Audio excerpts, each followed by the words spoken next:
भाइयों और बहनों, कुरान में है, तुम किसी दूसरे धर्म को गाली मत दो, उसकी बुराई मत करो, क्योंकि आज तुम उसे गाली दोगे और उसकी बुराई करोगे तो कल उसके मानने वाले तुम्हारे धर्म को बुरा कहेंगे और तुम्हारे धर्म को गाली देंगे।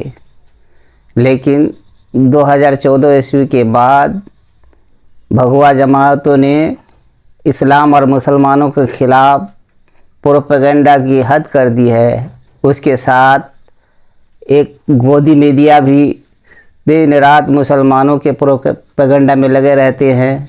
मुसलमानों को जिहादी, टेररिस्ट, आतंकवाद, विदेशी, पाकिस्तानी कहकर हर वक्त पुकारते हैं। कभी कहते हैं पंक्चर वाले हैं और कभी कहते हैं कि इनका जो है बायकॉट करना चाहिए, कभी कहते हैं इन्हें देश से निकाल देना चाहिए, कभी कहते हैं इनका जेनोसाइड कर देना चाहिए, कभी कहते हैं इस्लाम को ख़त्म कर देना चाहिए, कभी धर्म संसद बुलाकर इस्लाम और मुसलमानों को ख़त्म करने का ऐलान करते हैं। ये पूरे खुलेआम इंडिया में हो रहा है, लेकिन सरकार, बीजेपी सरकार खास करके इसके खिलाफ़ कुछ नहीं करती। दिन रात ये सब प्रोपेगेंडा होते रहते हैं। आज तमिलनाडु के उदयनिधि ने सनातन धर्म के खिलाफ़ कुछ रिमार्क्स किए, जैसे कि उसने कहा कि सनातन धर्म में जात पात की जो है और छुआछूत की बड़ी ही मकदार में तफरीक है, इसे ख़त्म होना चाहिए। ये कोई नई बात नहीं है। तमिलनाडु में ये बात बहुत पहले से चली आ रही है। ख़ासकर पेरियार ने सनातन धर्म के ख़िलाफ़ सबसे पहले आवाज़ उठाई और इसकी बुराइयों के बारे में उसने लोगों को जनाया और उसके ख़िलाफ़ वो सरफरिस्त थे। और उसके बाद जो तमिलनाडु के पहले के चीफ मिनिस्टर अन्नादुरई रहे और उसके बाद एमजी रामचंद्रन और करुणानिधि, फिर जयललिता, अभी स्टालिन और उसके बेटे, सब उसी के उसूलों पर चल रहे हैं। ये सब लोग एथिस्ट थे और समाज सुधार थे और सनातन धर्म की जो बुराई थी उसके खिलाफ थे। वो आज कोई नई बात नहीं है। बीजेपी ये इशू उठाकर लोगों के पास फिर वोट मांगने जा रहे हैं।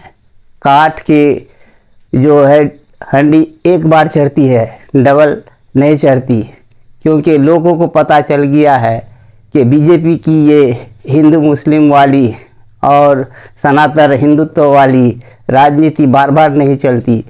ये दो बार कह के लोगों को बेवकूफ़ बनाकर वोट ले लिए, लेकिन अब की बार नहीं चलेगी, क्योंकि इसमें इंडिया अलायंस में शामिल दूसरे पार्टियों को बदनाम करना ये बुरी बात है, क्योंकि दूसरी पार्टियों का उससे कोई लेना देना नहीं। एक अलायंस, राजनीतिक अलायंस है, लेकिन अपने अपने असूल भी हर एक पार्टी का है।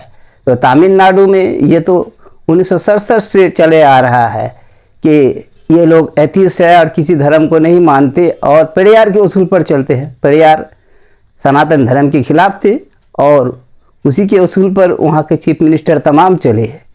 तो काठ की हंडी दोबारा नहीं चलती है। बार बार बीजेपी कांग्रेस को बदनाम करके और दूसरी पार्टियों को बदनाम करके, करुणानिधि के पार्टी वो स्टालिन और उदयनिधि को बदनाम करके राजनीति फिर से 2024 के इलेक्शन जीतना चाहते हैं इस इशू को जारी करके, लेकिन वो इसमें कामयाब नहीं होगी, क्योंकि लोग समझ चुके हैं, जान चुके हैं। कोई नई बात नहीं है, बहुत दिनों की बात है।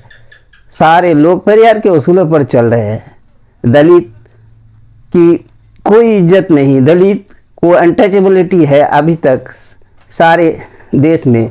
इसे दूर करने की कोशिश करना चाहिए। दलित और ब्राह्मणों में बहुत दूर दूर तक कोई रिश्ता नहीं है, उसमें मैट्रिमोनियल रिश्ता होना चाहिए और उसमें आपस में भाईचारा, मेल मिलाप होना चाहिए। लेकिन ये तो दूर की बात, दलित को देखते ही लोग उन पर पेशाब कर देते हैं, उन पर घोड़े पर शादी में चढ़ने नहीं देते, उनको मोच रखने नहीं देते। तो ये सब समाजी बुराइयाँ, कुरीतियाँ है, इनको दूर करने की कोशिश करना चाहिए।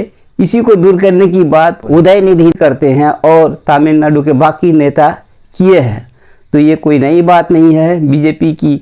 फिर ये चाल, हिंदू मुस्लिम वाली चाल, जात पात वाली चाल, हिंदुत्व वाली चाल, ये फिर कामयाब नहीं होगी। बीजेपी को कामयाबी चाहिए तो तरक्की उसने 10 सालों में क्या किया उसको दिखाना पड़ेगा, ना कि हिंदू मुस्लिम इससे कुछ फ़ायदा नहीं होगा।